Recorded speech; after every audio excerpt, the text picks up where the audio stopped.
Using herbs in your cooking is a great way to add a burst of fresh flavor and depth to your food. I'm going to show you a few tips and tricks for getting the most out of your fresh herbs. I separate herbs into two categories: soft herbs and hardier herbs. Soft herbs like parsley, mint, chive, cilantro, and basil are best added at the end of cooking. Their bright and delicate flavor can get lost during long cooking times.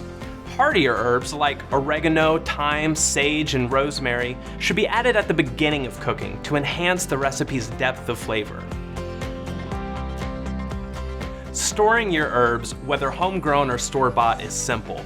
Most herbs can be refrigerated. We like to store those softer herbs in a glass with a little bit of water, then covered with a plastic bag, almost like you're storing a bouquet of flowers. Hardier herbs should be wrapped in a damp paper towel and stored in the refrigerator for when I'm ready to use it. Warm weather months aren't the only time you can add fresh herbs to your cooking. Freezing herbs is an option, and our herb freezing tray set is great for it. Freeze herbs for a minimum of 4 hours or until they're set. Once they're set, herb discs can remain in the tray or pop out and transfer to an airtight, freezer-safe container. You can add them to cooked foods like soups, stews, and sauces. Add them toward the end when cooking vegetables, meat, poultry, and fish, or add them to pasta, rice, and potatoes. If your recipe calls for dry herbs, you can substitute fresh herbs.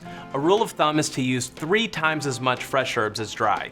Another use is to make homemade compound butter with our whipped cream maker.